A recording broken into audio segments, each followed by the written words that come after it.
Olá, nós estamos aqui na segunda temporada do projeto Vozes de Gaia, que nessa segunda temporada inaugura a versão podcast que a gente vai poder disponibilizar no seu tocador favorito. Ouça por lá, mas também esses vídeos pílulas que a gente vai disponibilizar no canal da Faculdade de Informação e Comunicação, fique no YouTube. Hoje eu estou aqui para conversar com a Maiana Maia, que está falando com a gente diretamente do Rio de Janeiro, embora ela seja cearense. Eu estou com Roberta, que é estudante de graduação do curso de Direção de Arte, e com Gusco, que também é desse mesmo curso e que está podendo participar nesse momento com a gente aqui. A partir desse bate-papo. A gente está numa vertente também via webconferência, além da Maiana Maia, que está com a gente lá do Rio de Janeiro, a gente está falando com alguns estudantes dentro da mesma sala. E aí eu quero destacar a Eliesi e o Laírton, que estão aqui com a gente, colaborando com esse processo de conversarmos com a Maiana Maia. Antes da gente começar, eu quero falar um pouquinho sobre o currículo especial que ela traz para a gente. É rápido. A Maiana, ela integra o Grupo Nacional de Assessoria do FASE, que é uma organização não governamental vinculada à educação popular em defesa dos direitos humanos. E ela atua também na promoção de justiça ambiental e defesa de bens comuns. E hoje a gente vai conversar um pouquinho sobre esse tema, resguardando o nosso recorte, que é águas e comunidades, né? Eu queria então começar conversando com a Maiana a partir de uma pergunta que a Eliesi vai fazer via webconferência. É com você, Eliesi. Obrigada. Olá, Maiana, boa tarde. É uma grande alegria te conhecer e poder ouvir as riquezas que você trará para todos nós. Você pode nos falar um pouco da sua atuação no que se refere às questões ambientais? Oi, gente, muito obrigada pelo convite, obrigada a todo mundo que está escutando a gente, né, dando espaço para essa iniciativa maravilhosa e para esse debate bom que a gente vai construir hoje, né? Então, eu sou cearense e eu destaco isso, né, porque as águas, né, a questão das águas, ela foi me mobilizando, né, tocando o meu coração, talvez em parte por ter vindo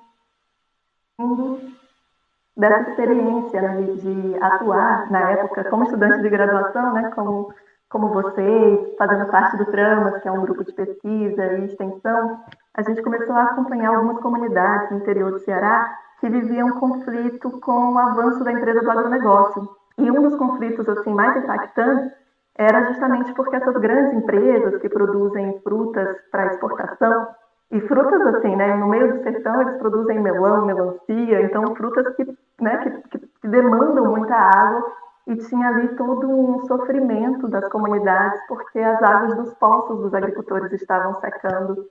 E toda a água, né, que naquela região já é pouca, né, já é uma região semiárida, estava indo para as empresas e, além do mais, as empresas estavam deixando a água que a população bebia, né, contaminada de agrotóxico. E aí a gente participava da pesquisa e acolhia essas denúncias das comunidades, né, e a gente usava as ferramentas da universidade para dialogar com aquela preocupação, né. Na época a gente produziu uma coleta, um estudo epidemiológico, né? A gente fez coleta ambiental daquelas águas, e aí foi muito triste, né? Porque aí os resultados dos laboratórios chegaram confirmando tudo que as comunidades denunciavam, né? A água que a escolinha, né, que saía da torneira da escola, a água que a senhorinha usava na mamadeira da criança, estava lá cheia de veneno, né? E não era só com um veneno, eram vários princípios ativos diferentes, né? A água lá do aquífero subterrâneo estava cheia de veneno, né? Então essa minha vivência como estudante, né, acompanhando por alguns anos assim essas lutas, né, me sensibilizou muito para essa dinâmica, né, das disputas por água.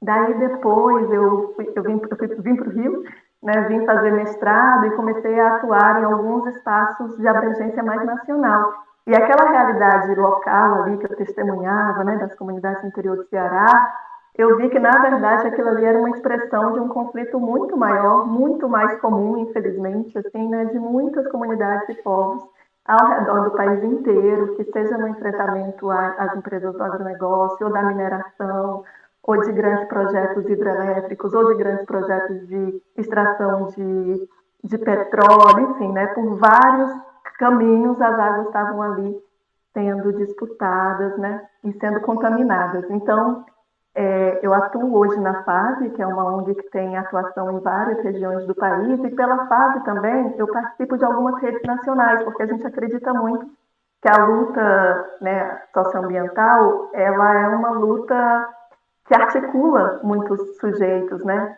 E aí, eu atuo hoje especialmente, né, na Rede Brasileira de Justiça Ambiental, atuo também na campanha em defesa do Cerrado, e o Cerrado é a nossa caixa d'água do país, né?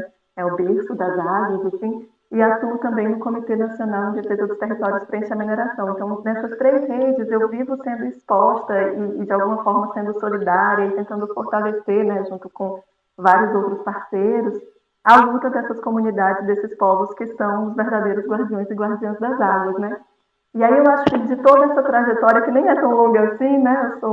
Eu sou relativamente jovem, não tão jovem como alguns de vocês, né? Mas ainda me sentindo um pouco jovem.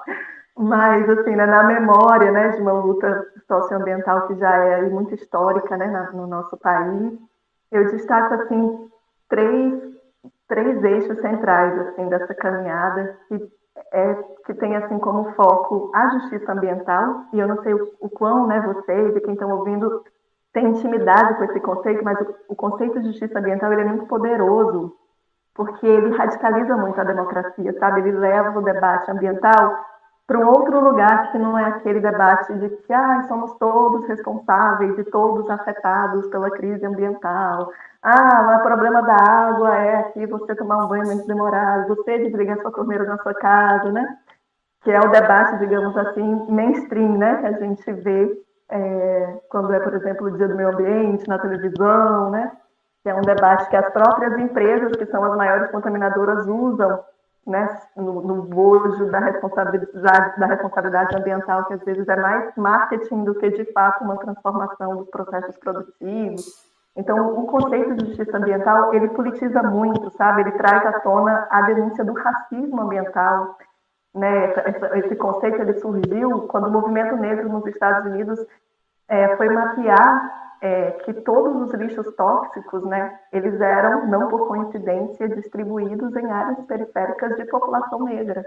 Então, ele abre para a gente esse horizonte, né, de que a questão ambiental, ela não é igualmente vivenciada, né, assim, tem setores da população que são historicamente vulnerabilizados, que eles sofrem mais os impactos, né, eles arcam mais com os impactos, eles se beneficiam menos das políticas de proteção ambiental, né? E enquanto a gente não interromper esse ciclo, a gente não consegue, de fato, oferecer uma estrutura, né, assim, de equidade, né? Uma estrutura, enquanto tiver comunidades que podem ser vizinhas de empreendimentos poluentes, porque elas não são tão, né, valorizadas, né?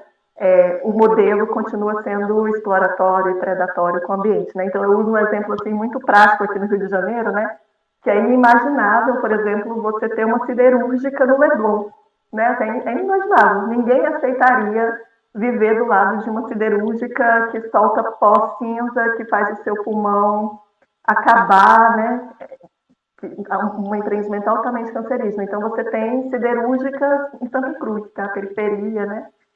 Então, assim, a ideia, né, é tentar denunciar que essa lógica ela é demarcada, né, por muitas desigualdades. E aí, quando a gente enfrenta essas desigualdades e tenta interromper elas, talvez a gente dê um passo para frente, né, na luta por justiça social, por justiça ambiental.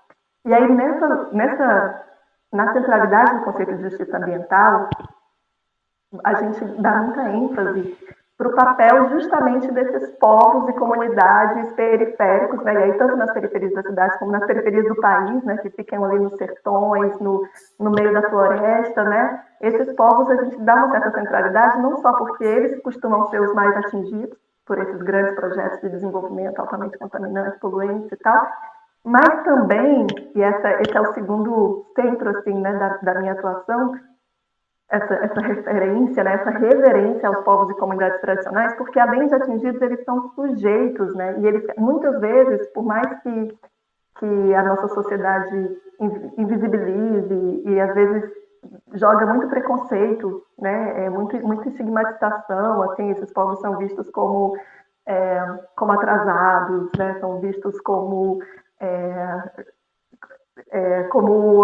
assim, o sacrifício que o país, né, precisa para poder se desenvolver, enfim, mas esses atores, eles carregam saberes e práticas que são extremamente inspiradores para a gente que sonha com uma transformação de fato, né? E aí quando a gente olha, por exemplo, para a questão das águas, a gente vê que eles não estão só sendo atingidos, como eles estão resistindo e praticando 1000 outras formas de relacionamento com as águas que garantem com que as águas sejam um bem comum, né? Então, a defesa dos comuns e a reverência a esses povos e comunidades, eu acho que é algo que atravessa essa trajetória, sabe? A relação com as comunidades de agricultores, com os povos indígenas, tem sido muito mais de aprendizagem, né, do que a gente aqui da universidade tendo algo a ensinar para eles, sabe? Ou a gente aqui de uma ONG tendo algo, né? É uma troca, óbvio, né? É uma relação de muita parceria, mas que parte desse reconhecimento, sabe? De como esses povos e comunidades têm saberes, têm práticas ancestrais e tem aí muita tecnologia social, muita informação e inteligência coletiva para poder, né? Que reposiciona, né, a nossa relação com a natureza, a nossa relação com a sociedade, com as nossas comunidades, né? A gente teria muito a aprender com eles, se a gente puder emprestar nossos olhares para vê-los e nossos ouvidos para escutar. Então, desculpe aí essa viagem no tempo, né, mas era para demarcar um pouquinho algumas das coisas que eu tenho aprendido nessa trajetória e compartilhá-las com vocês. Imagina, viagem alguma. Eu acho que foi uma ótima contextualização para a próxima pergunta que a gente quer te fazer, que é sobre essa relação, essa articulação de pensar a água como não só aquela que faz conexões com os rios e faz conexões com os povos, mas também com aquela que a sua captura tem a ver com uma articulação entre territórios e povos, né?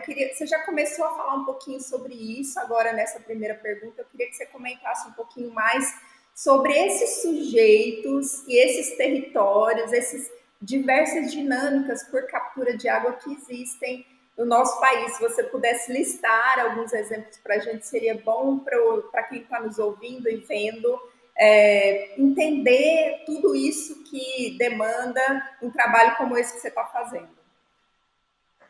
Então, uma das coisas que mais me apaixona, assim, né, nessa agenda das lutas em defesa das águas é porque, justamente, talvez pelo lugar que eu atuo, eu vejo muitas lutas, né, o tempo todo, assim, existe uma multiplicação e muitas vezes uma fragmentação de muitas lutas, porque realmente a realidade concreta, ela é muito complexa, né, então você vê várias comunidades resistindo, por exemplo, aos impactos de uma mineradora, em outro lugar você vê comunidades resistindo a uma instalação de um porto, né, e aí quando a gente se distancia um pouco, a gente enxerga que essas muitas lutas, elas tem muitas pontes entre elas, né? Elas são muito conectadas, tanto pela origem, né? É o mesmo sistema que se traduz, né, em empreendimentos diferentes, mas que tem a mesma lógica, né? Assim, a lógica de exploração daqueles recursos naturais para exportação, para geração de riquezas particulares, as heranças malditas que ficam, né, nos territórios.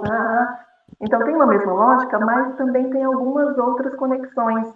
E a questão, e as águas, né, é uma conexão ali inequívoca, assim, né, justamente porque ela permite a gente enxergar elos que muitas vezes não são vistos pelas próprias comunidades, pelos próprios sujeitos que estão nessas lutas, né, então, para mim, eu vejo muito assim, né, se a gente consegue se dar o trabalho, né, de enxergar o caminho das águas, você vê conexão entre quem está na cidade, por exemplo, né, movimentos sindicais, movimentos de associações de moradores que estão lutando pela democratização do acesso à água, então tem uma luta ali contra a privatização de uma empresa de abastecimento, tem uma luta porque a água que chega nos bairros ricos não chega nas comunidades, não chega nas favelas, que, né, a água quando chega nesses lugares não é uma água de qualidade, então tem uma luta ali na cidade né, para a água que sai na torneira, pela água que sai na torneira, mas a água que sai na torneira, para ela sair ali, ela percorre um caminho, e esse caminho é atravessado por várias outras lutas para que essa água continue fluindo e continue podendo chegar a alguma torneira, né, para abastecer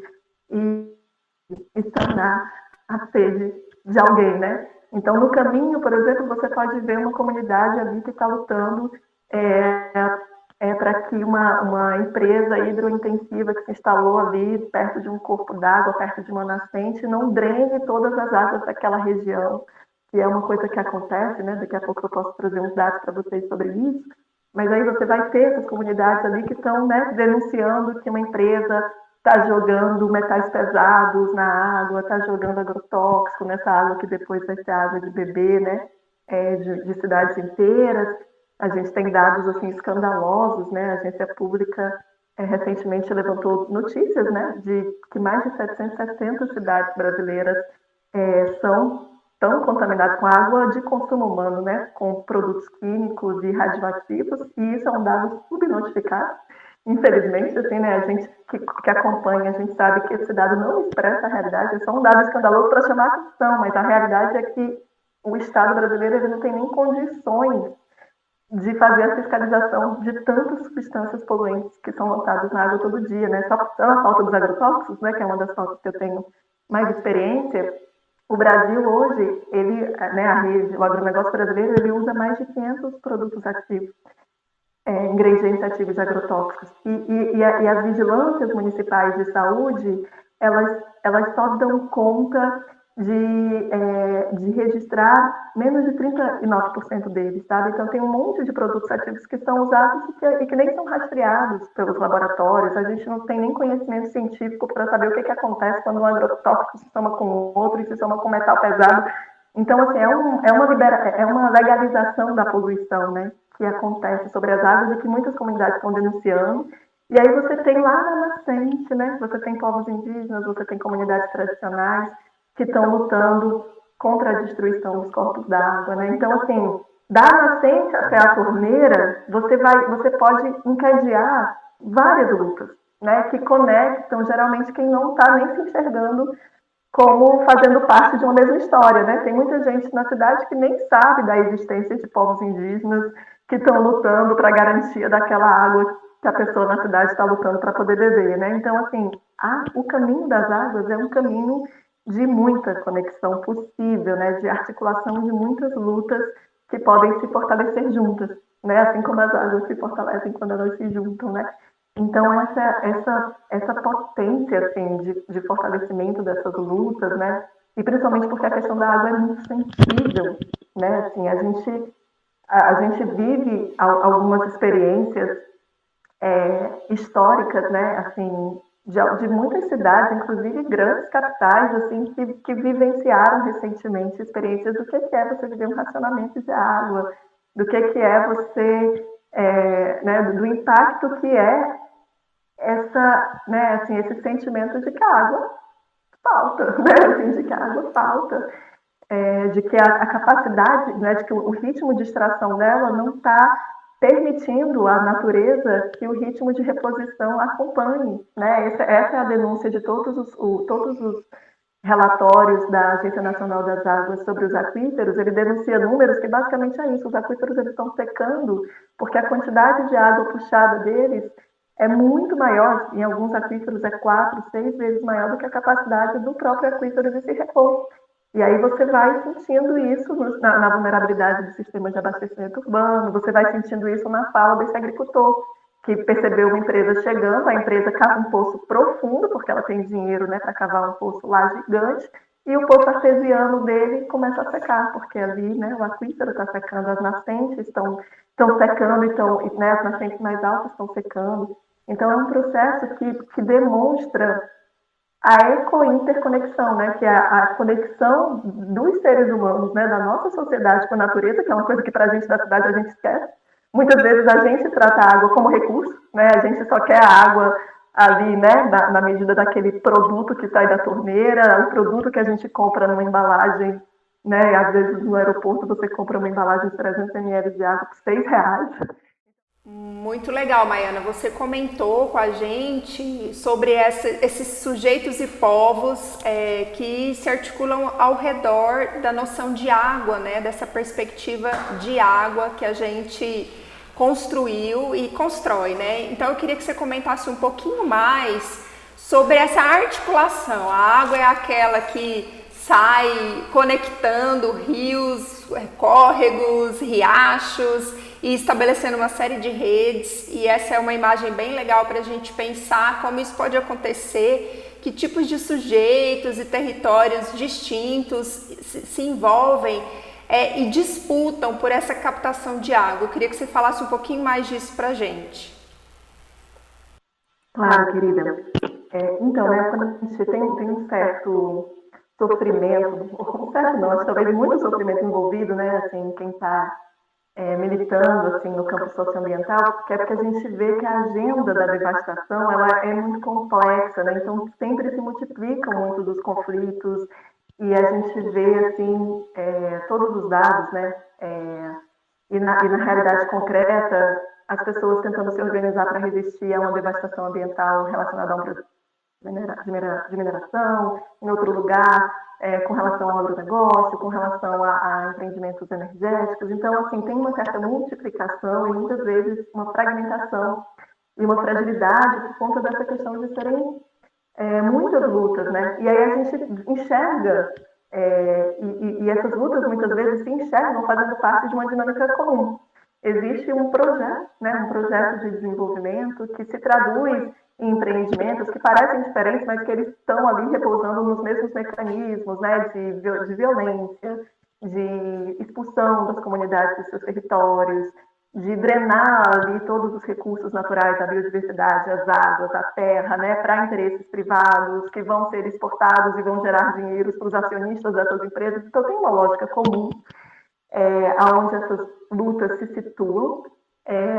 E aí a gente enxerga, né, como um potencial de articulação entre essas tantas lutas, que a água ela é um elemento extremamente fecundo, né, porque o caminho das águas, ele naturalmente vai expressar a eco e a interconexão, né, tanto a conexão da sociedade, das comunidades com a natureza, com a água, né, a necessidade da água para a produção da vida, para a produção de alimentos, para a produção né, de outros, inclusive, de outros projetos, como, por exemplo, o turismo, a pesca, né, toda a produção, toda a vida precisa da água, e também da nossa própria interconexão, né? Então, muitas vezes, essas lutas que se enxergam ali fragmentadas, elas podem, pelas águas, ver algum fio que tece elas nesse percurso, né? Então eu cito muito como exemplo, por exemplo,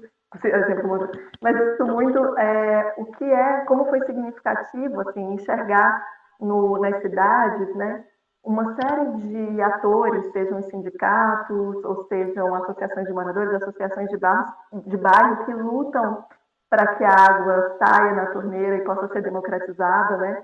E aí que lutam contra a privatização das empresas de abastecimento, lutam contra a lógica que faz com que tenha água nos bairros de elite e nas comunidades, nas favelas, a água ou não chega ou chega insalubre. Então tem uma luta ali por essa água que sai na torneira, pela democratização dela, e muitas vezes um desconhecimento total das outras comunidades e lutas que estão acontecendo no caminho deste rio para que essa água flua, para que essa água possa seguir irrigando ali, né, e saciando a sede de quem tem sede na cidade, né? Então, no caminho das águas, numa região de serra, por exemplo, né, vai ter comunidades que estão lutando e denunciando que uma empresa está jogando ali efluentes que estão contaminando a água.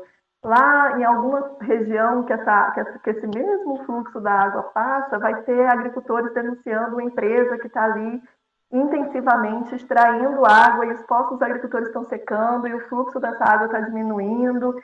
E lá na nascente vai ter gente, né, denunciando um desmatamento desenfreado que está destruindo nascentes, né, que está prejudicando o sistema, né, de irrigação dos aquíferos. Então você vê assim, que o caminho das águas ele articula gente que nem se conhece, né? Articula gente que poderia fortalecer as suas lutas, enxergando essa luta em comum, né? Enxergando esse lugar de cada um nesse caminho das águas, para que as águas sirvam para os povos, sirvam para as comunidades, né? Sirvam para a vida, né? E não para os projetos de exploração, né? Então a gente enxerga esse percurso. E aí, grandes agendas, né? A gente tem, por exemplo, uma sociedade que acumulou muito na luta pela agroecologia, por exemplo, né? E a agroecologia é a produção de alimentos saudáveis, né? É um dos mantras, assim, né? A produção de alimentos do campo para, né? Do campo para a cidade. Mas a agroecologia também pode ser apresentada como produção e defesa das águas, né? Porque diferente do agronegócio, que é hidrointensivo e contaminante das águas, na agroecologia você tem práticas dos agricultores de proteção das nascentes, de recuperação de nascentes que foram extintas. Você tem práticas de cultivo que são apropriadas ao local, né? Então que tem ali uma demanda por água muito menor do que a demanda de produção de commodities, né? Então a agroecologia ela pode e deve se enunciar também como um sistema que protege as águas, né? Então a gente, assim como, né, assim como por exemplo na experiência, né, das articulações dos biomas, né, cada bioma tem o seu lugar nessa interconexão do que é o sistema hídrico, né? Então você tem o cerrado aí com o berço das águas, mas você tem a necessidade da proteção da Amazônia pelos fios voadores, você tem o semiárido como esse território extremamente inventivo sobre resiliência, sobre convivência, né? Sobre como produzir com pouca água e compartilhar a água que tem, captar a água da chuva. Então você tem muitos atores, muitos sujeitos, tanto no nível mais comunitário, né, como no nível mais nacional e internacional, que tem muito a se aprenderem, né, e a se fortalecerem numa relação que valorize e que enxergue a água aí como um terreno comum, né, como um lugar, como uma ponte mesmo entre todas essas lutas. E aí a gente torce muito por isso, né, porque a gente enxerga que separadas, né, essas lutas, a fragmentação dessas lutas fragiliza muito elas, né?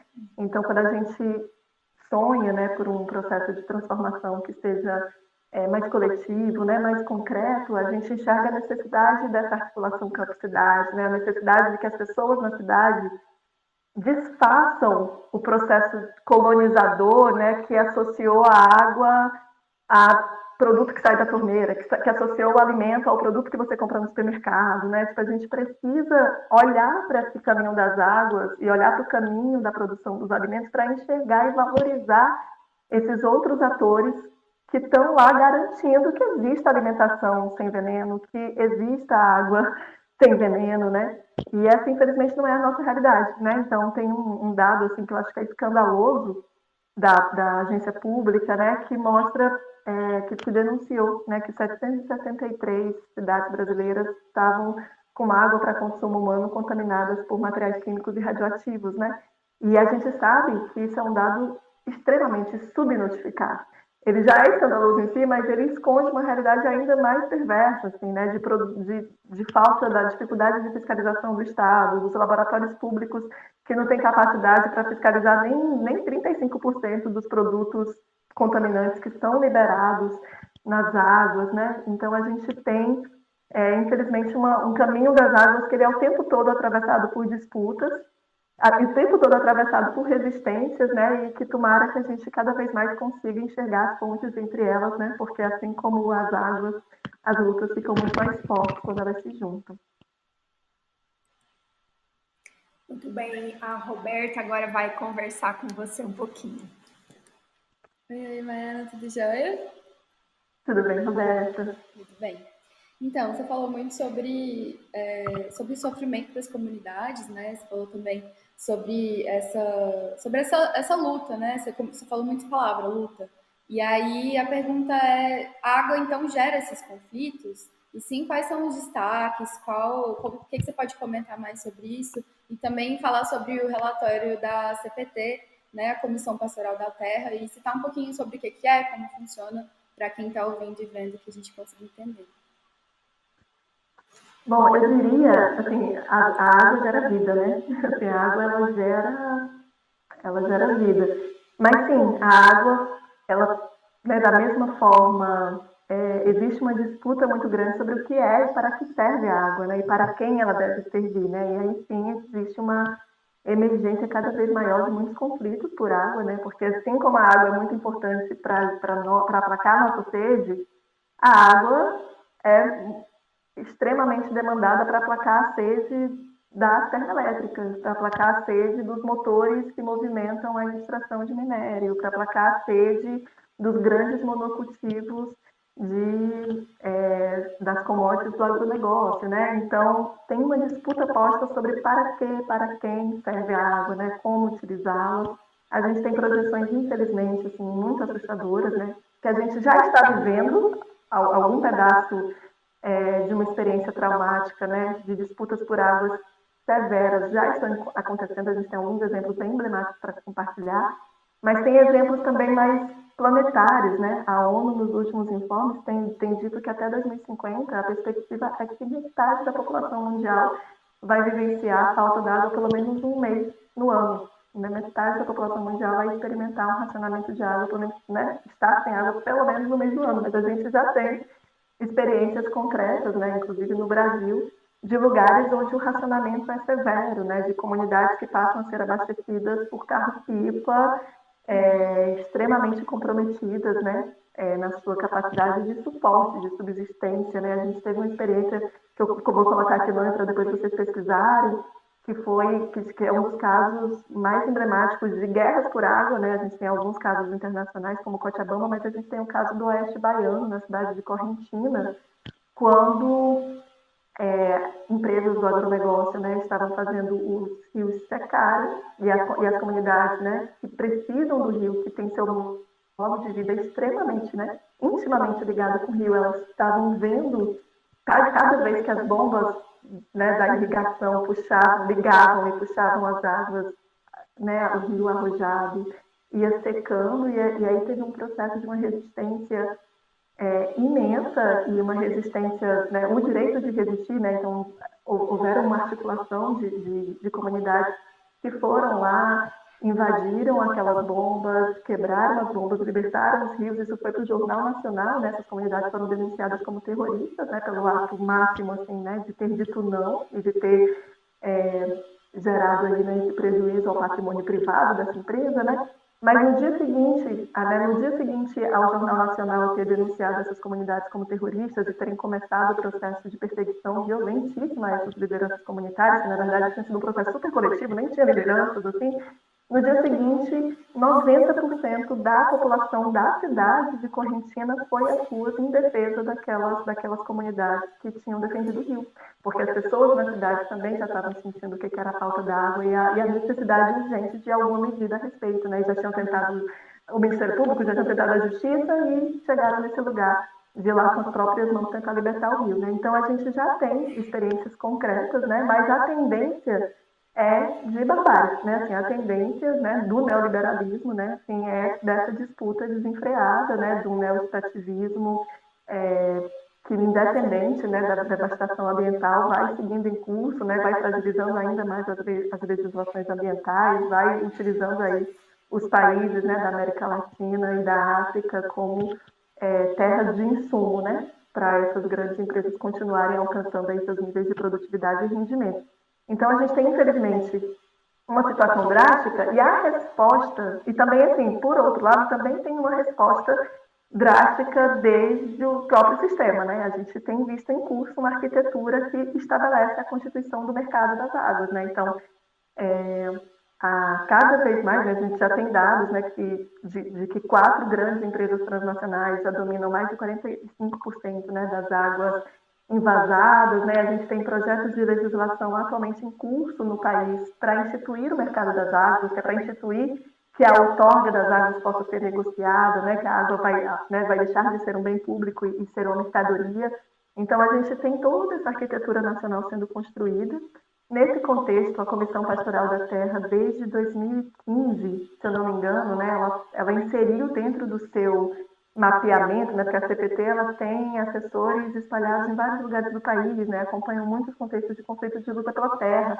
E aí eles começaram a perceber que no contexto de luta pela terra, cada vez estava sendo mais frequente a luta pela água, inclusive em assentamentos ou comunidades que já até tinham direito à terra, mas, por exemplo, não estavam mais conseguindo produzir porque estava faltando água. Então, isso que adianta, né? Você ter um assentamento, ter conseguido garantir o direito à terra, se você não tem conseguido garantir o direito às condições para existir nessa terra, as condições para plantar nessa terra, para viver com dignidade, né? Então, a partir de 2015, a Comissão Pastoral da Terra começou a incluir no seu cadastro, né, no seu mapeamento, os dados específicos sobre conflitos por água. A cada ano, né, é vertiginoso assim, o aumento, né, o número de casos de conflito aumenta. E daí, entre algumas conclusões assim, né, que é permitido, que dá para se observar, né, nesse mapeamento da CPT, né, que é uma expressão da realidade que a gente vive, né, não contempla tudo, mas é uma expressão muito importante da realidade que a gente vive, é que a gente consegue muito facilmente mapear quem é quem nesses conflitos por água, né? Então você tem lá os dados, por exemplo, do conflito, né, os dados mais recentes, né, de 2021 que estão sendo finalizados aí na sua análise, né, que vai ter divulgação. A gente vê a recorrência das mineradoras no ranking, né, no primeiro lugar do ranking das responsáveis por esses conflitos. Ano passado, elas já tinham sido, né, e quando você junta, então, mineradoras internacionais com garimpo, né, aí você tem, por exemplo, 38% dos casos de conflito por água são referenciados a conflitos envolvendo a mineração, e você tem também a centralidade das comunidades atingidas sobre quem está sofrendo, né? Quem está sofrendo mais diretamente com essa falta d'água, né? Então você tem aí povos indígenas, você tem aí, né, agricultores, você tem comunidades tradicionais nesse ranking também de quem é mais atingido, né? E aí nesse contexto a captura das águas ela se expressa, né? O conflito ele se expressa assim em muitas frentes, né? Você tem desde o conflito mais direto do cercamento das águas, né? Empresas que chegam ali, se apropriam de uma fonte de água, né? Colocam cerca mesmo, impedem que essa água seja utilizada, né? Para outras fontes, para outros usos, para outros sujeitos. E você tem, você tem lá essa grande capacidade, né, das empresas de instalarem tecnologias de captação da água extremamente hidrointensivas, né? Então perfuram poços profundos, captam água diretamente do subterrâneo. O Estado favorece muito, né, porque aí ele começa a construir obras hídricas e grandes obras hídricas que basicamente significam transpor bacias inteiras para o uso desses empreendimentos, né? Então você tem o que é a transposição, por exemplo, do São Francisco para os perímetros irrigados para irrigarem os monocultivos do agronegócio no Nordeste. E enquanto isso, o de São Francisco vai secando, né? Todos os dados mostram a seca do São Francisco. Então você tem essa dinâmica da apropriação direta da água, mas você também tem dinâmicas indiretas, né? Então você tem, por exemplo, essas empresas que, além de usarem a água de forma muito intensiva, devolvem rejeitos químicos, radioativos, tóxicos sobre as águas, né? Então deixam lá, né, passam um avião jogando veneno numa cauda tóxica, né, sobre as plantações, aquilo é infiltrado para o aquífero e hoje a gente tem aquíferos contaminados por agrotóxicos, né, água que deveria ser das futuras gerações, tá lá, tem veneno lá, né, lá no subterrâneo, assim. E não só um, né, são vários tipos de venenos ali combinando. E você tem essa manifestação mais explícita mesmo da morte dos rios, né, da devastação total, né, da morte de nascentes, do lamento aí da morte mesmo de rios inteiros, né, como a gente infelizmente testemunhou quando foi o caso do rompimento de barragem, né, da Vale sobre o Rio Doce, né, então a gente enxerga o potencial destrutivo que está aí na base dos dados assustadores, né, a gente tem o Pantanal, né, os dados é que desde 1985, né, o Pantanal ele perdeu 74% das suas águas. A nível nacional, nesse mesmo período, de 85 para cá, a gente tem uma diminuição de quase 16% das águas superficiais no país, né, do país inteiro. Assim. Então, isso é muita coisa em muito pouco espaço de tempo, né, quando a gente pensa na história da humanidade, na história do planeta, na história do futuro que a gente queria deixar para os filhos e netos, né, a gente está falando aí de um ritmo de extração violentíssimo, e uma violência que recai também sobre aquelas comunidades e povos que tentam proteger essas águas, né, que tentam estabelecer sobre elas outras relações. Então, a violência, a dinâmica da violência às águas, né, é a dinâmica da violência que reparte também nessas comunidades e povos que são os guardiões e guardiãs das águas, né? Assim como a Irene Brum diz que a violência, né, que cai sobre a floresta amazônica, né, é também a violência que cai sobre as mulheres. Tipo assim, tem uma relação, a relação desses povos com o seu território, com a água, ela é tão intrínseca, né, é tanto uma relação ali de vida e morte, que muitos deles estão, literalmente, infelizmente, dando a vida para defender esses territórios, né, para defender as águas, para defender a floresta, para defender o cerrado, que é o berço das águas, né, e que está aí numa denúncia explícita do ecocídio em curso, né. Então, a gente tem, infelizmente, um contexto aí de muitos conflitos, né, que não são gerados necessariamente pelas águas, mas por essas diferentes visões sobre o que é água, para que ela serve, né, como que deveria ser o seu ritmo de utilização, né, se deveria ser pautado no ritmo de extração, de exploração, ou de conservação, de proteção, né, de convivência, de suficiência. Então, a gente tem a disputa porque existem dois mundos, né? Assim, existem dois projetos, no mínimo, né, em curso sobre a quem servem os recursos naturais, né? E para que modelo de futuro, né? Para que modelo de sociedade eles devem estar postos, né?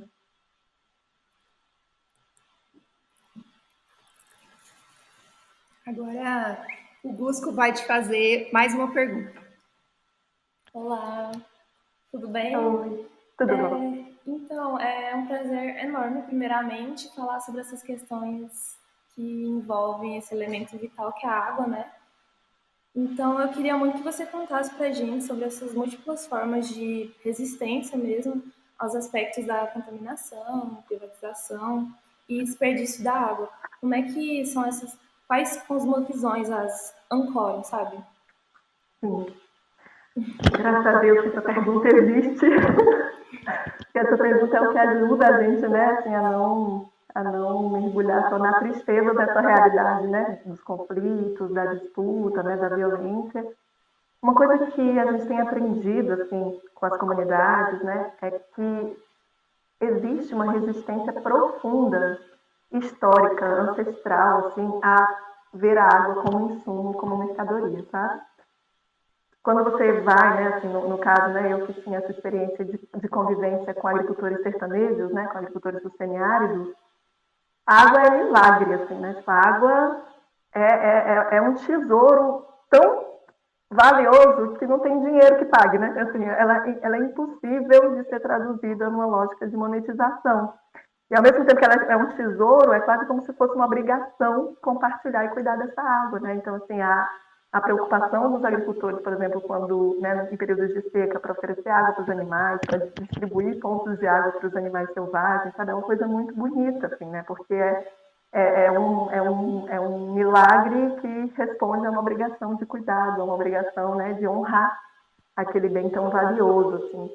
Quando a gente vai para as comunidades indígenas, né, para os povos indígenas, a relação ela chega para um outro patamar, assim, da água divindade, assim, né? A água é mãe, a água é o ancestral que mora naquela água, né? É o encantado, a água para quase todas as religiões, assim, ela é uma fonte do sagrado, né? Um elemento de purificação que atravessa também, né, as múltiplas religiosidades, assim.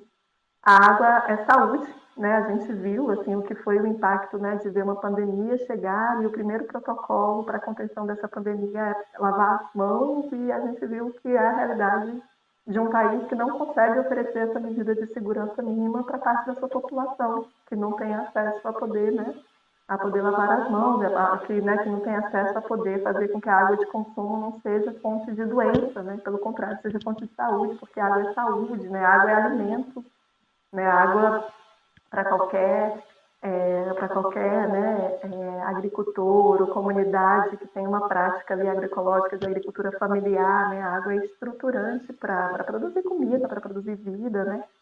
Ela é direito, ela é território, ela é bem comum, sabe? Então, assim, existe para algumas pessoas, assim, né, para parte da sociedade que não consegue se render a essa lógica da água mercadoria, né? Que não consegue entregar e abdicar da luta para que a água continue livre, continue, né, servindo a esses padrões de exigência da vida, né, e não necessariamente só da exigência da lógica de enriquecimento, né? Então eu acredito muito, assim, sabe, que a força desses valores, assim, né, que enxergam a água, que não estão capturados aí por essa dinâmica capitalista da água, mercadoria da água consumo, eles são muito fortes. Eles são carregados também de muitas práticas, né, e de muitos saberes. Então é impressionante a tecnologia e o conhecimento envolvido nas práticas de recuperação de nascentes.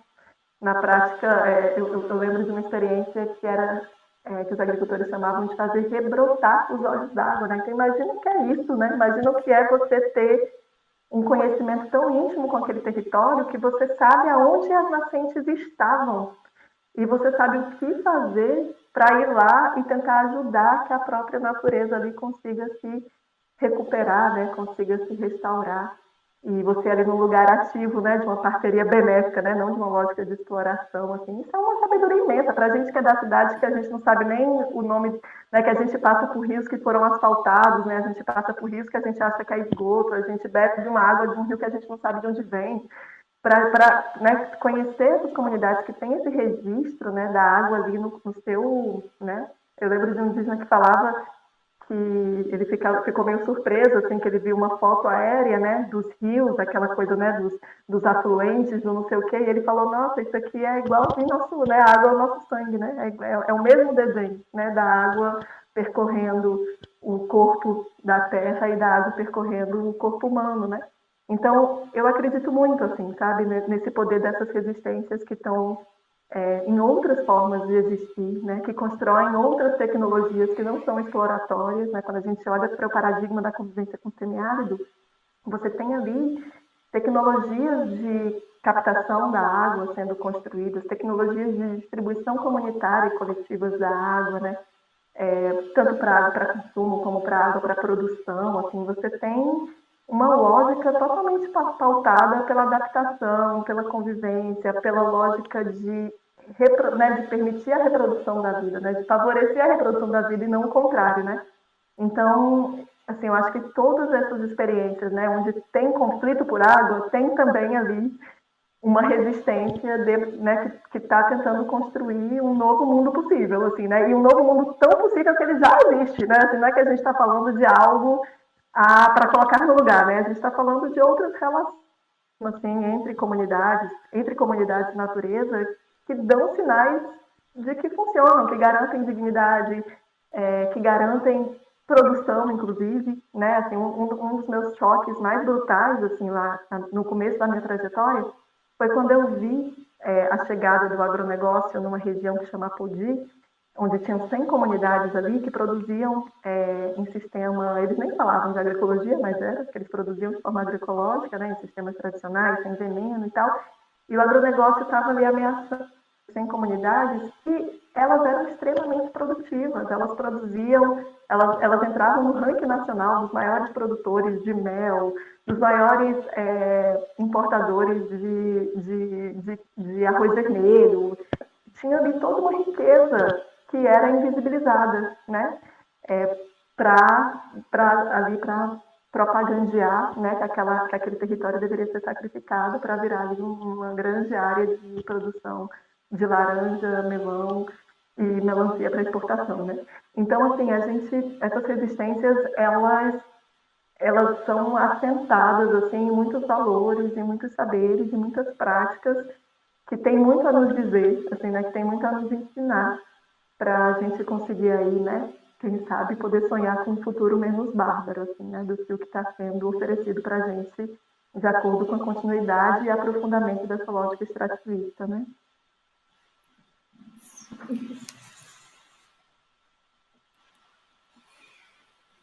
Bom, Maiane, já que a gente está falando de futuro, né, de um futuro presente possível, eu queria que você contasse um pouquinho nessa perspectiva de futuro, de agenda de futuro, sobre os resultados que vocês construíram no FAMA, né, o Fórum Alternativo Mundial da Água, no qual você foi uma das organizadoras, né, onde também teve o manifesto do Tribunal Marielle. Eu queria que você comentasse um pouquinho sobre os resultados disso e as articulações que esse FAMA estabeleceu com o FOSPA, né, que é essa rede panamazônica, né, que de alguma maneira articula aí muito a imagem de todos os rios, de todas essas conexões possíveis que a água nos traz como visualização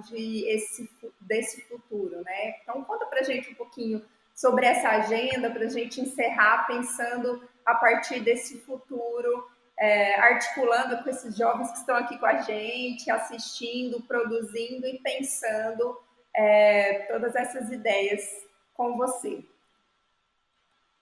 Então, o FAMA, eu acho que foi assim, uma experiência muito histórica, importante, emblemática assim, para a gente, né? Porque, na verdade, assim, existe o Fórum Mundial das Águas, que é o fórum corporativo, em que grandes empresas, né, a cada tantos anos vão se organizando, se reencontrando, e aí elas sempre fazem esse campo de articulação, né, com os governos, né, para justamente fazer essa captura corporativa, né, que parece que o interesse dessas grandes empresas vira o interesse público, né, e os grandes projetos vão sendo encampados não só por elas, né, mas pelos próprios estados, assim, pela força dos estados, né. Então existe esse Fórum Mundial das Águas como esse espaço de grande articulação, de grande força das empresas transnacionais ali que estão, né, querendo construir essa arquitetura da gestão privada das águas. E aí a sociedade civil vai tentando também acumular forças, né? E aonde acontece um fórum alternativo, um fórum mundial das águas, um fórum das corporações, e acontece um fórum alternativo, né? Como um espaço para poder representar ali, né? E poder realmente ir aglutinando também uma força de articulação, de crítica, de resistência a esse projeto que é construído no fórum das corporações, né? E no Brasil foi muito significativo, assim, né? Porque quando o FAMA foi chamado, né, tinha uma carta de chamamento ao FAMA que era assinada basicamente por sindicatos, né, urbanitários, né, ligados justamente a essas lutas contra a privatização das empresas de abastecimento, né, porque essa é uma das grandes frentes de privatização das águas, privatizar as empresas públicas, né, antes públicas, que garantem aí, né, a rede de abastecimento e saneamento. Só que no Brasil era impossível, né? E isso foi um dos grandes frutos, assim, né? Desse FAMA, né? Ter acontecido aqui no Brasil em 2018, que era impossível que falar de água fosse só falar sobre a empresa de abastecimento, né? Porque justamente a dinâmica de privatização que a gente enxerga em todas as regiões do país é que a privatização ela também está lá na nascente, ela também está lá no aquífero, ela também está ali no veneno jogado na água, né? Ela está sendo denunciada pelo sindicalista, mas também pelo indígena, mas também pela comunidade caiçara, pelo agricultor. Então, a gente, né, assim, foi uma experiência maravilhosa, assim, né, naquele sentido lá do começo, da gente colocar essas pessoas para se conhecerem.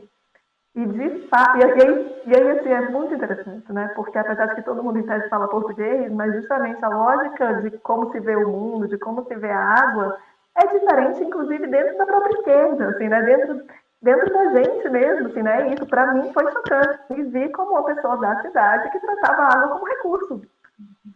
Que, assim, né? Óbvio que eu não queria que aquele recurso fosse contaminado, mas para mim a água nascia da torneira.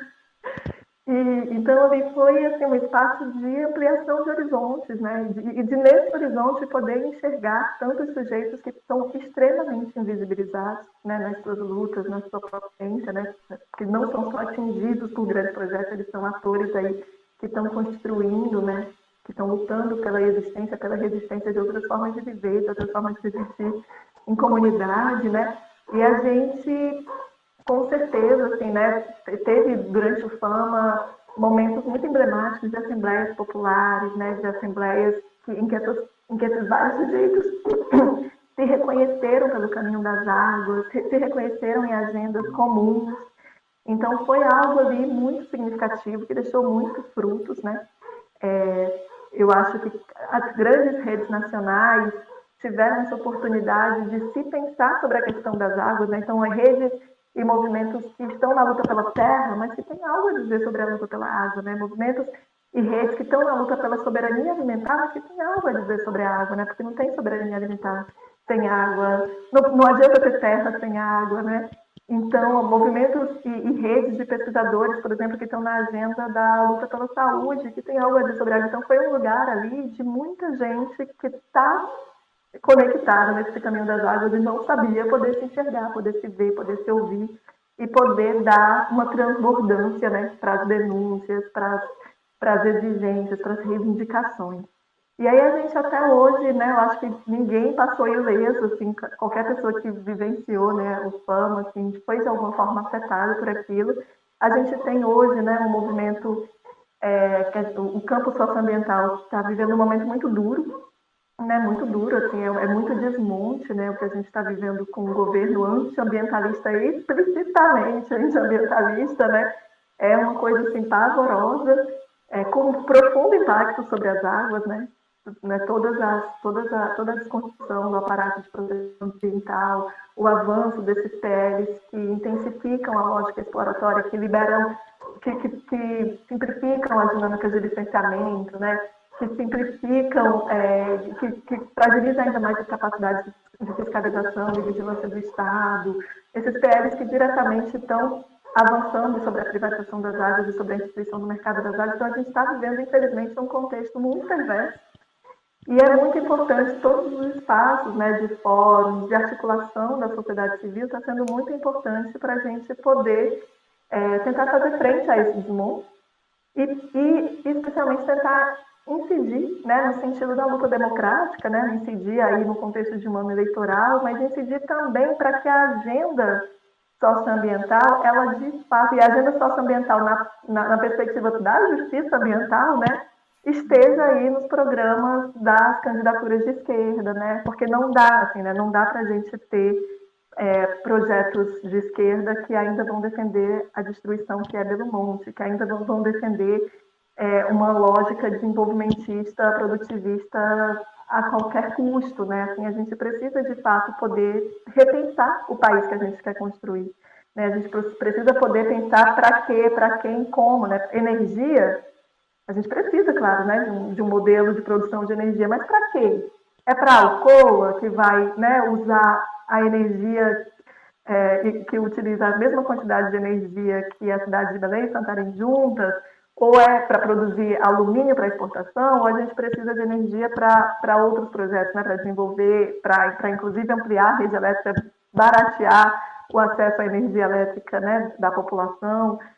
Então, tudo, né, a gente precisava muito poder repensar, né, o modelo de produção e repensar o quanto que esse modelo de produção poderia se realizar de uma forma menos autoritária, menos violenta, sem racismo ambiental, né, sem essa lógica perversa que faz com que empreendimentos contaminantes e poluentes se coloquem aí sobre populações já mais vulnerabilizadas, né, sem essa dimensão, né, de investir nas tecnologias mais sujas, né, sejam quais elas sejam. Então, eu acho que a gente está num momento muito emblemático, né, da gente mesmo, né, nos espaços como o FOSPA, né, onde você pensa organizações aí que estão lutando pelo futuro da Amazônia, né, e para que a Amazônia, né, para que, para quem, como, né, a Amazônia vai ser o leito das próximas tantas hidrelétricas, né, e a devastação de todos os seus rios, né, para virarem aí bacias de produção de energia hidrelétrica. A Amazônia vai ser o lugar de expansão das grandes mineradoras e dos garimpeiros, né? Então, a gente precisa, de fato, de retomar algum debate sobre que país a gente quer, né? Que mundo a gente quer e como que essa construção envolve rupturas, né? Envolve rupturas na nossa própria mentalidade, né?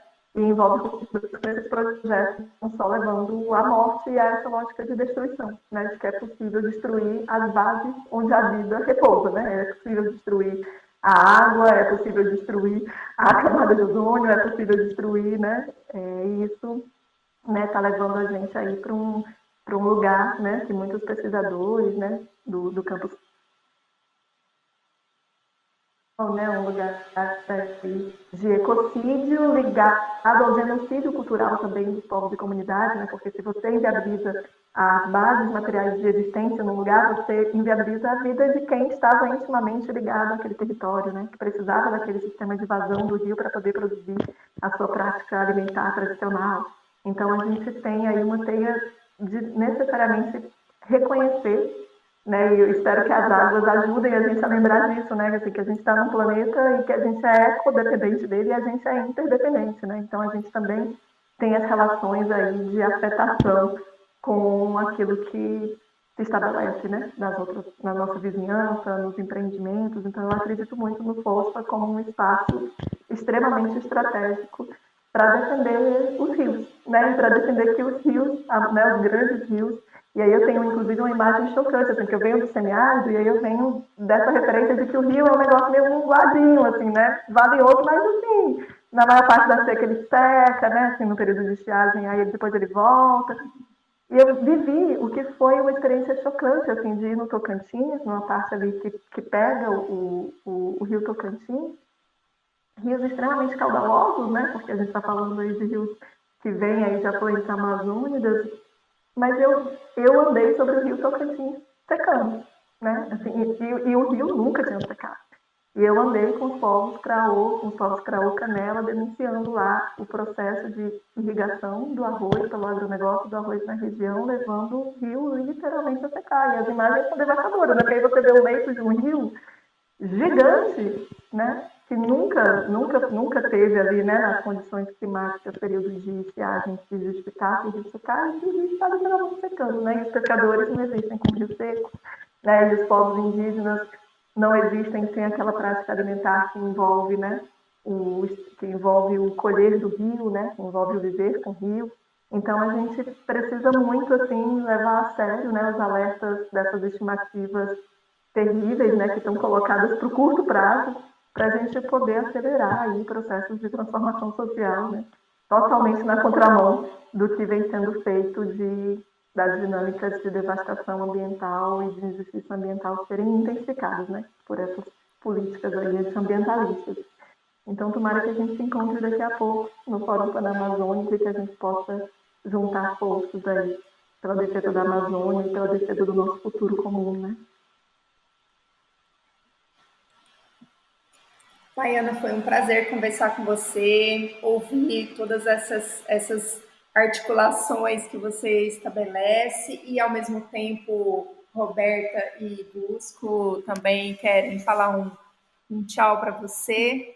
É só isso, agradecer mesmo o tanto de pessoas que você representa, né? E quantas pessoas você dá voz, né, para as pessoas e fala disso como uma coisa que eu mesma tenho pouco contato e escutar é quase reconfortante pensar que tem pessoas que estão assumindo esse espaço e falando sobre, e discutindo sobre, e falando como é importante. Então, foi um prazer enorme saber mais sobre essas questões e entender o quanto é mais interessante, tipo, saber sobre todas essas coisas, assim, que eu nunca teria contato mesmo. Foi um prazer. Me permite uma parte, para dizer que para mim também é chocante, né? Porque eu aprendi sobre água lá nos livros, né, de biologia, assim, de geografia, que a água era aquela coisa assim, no estado sólido, líquido, gasoso, né? Que o ciclo era aquela coisa da evapotranspiração, né? E aí quando você vê a água no estado vivo, sabe? E aí que você vê que nesse ciclo da água tem um monte de gente incrível, assim, lutando para defender aquela água, é um negócio assim, que realmente revoluciona muito do que quiseram nos ensinar sobre o que é água, né? É muito chocante. Assim, hoje eu não consigo beber um copo d'água sem lembrar do cerrado, sabe? Assim, é muito interessante assim, quando a gente tem essas oportunidades de desalienar um pouco o nosso próprio pensamento, nosso sentimento sobre como a gente vive, né, no mundo. Excelente. Muito grata, Maiana. Vai lá cuidar do seu filho, porque faz parte também, né? E obrigada, Eliesi, pela participação, Gabriela, que esteve aqui conosco. A gente volta a se falar em breve. Tá bom, querida. Obrigada a vocês.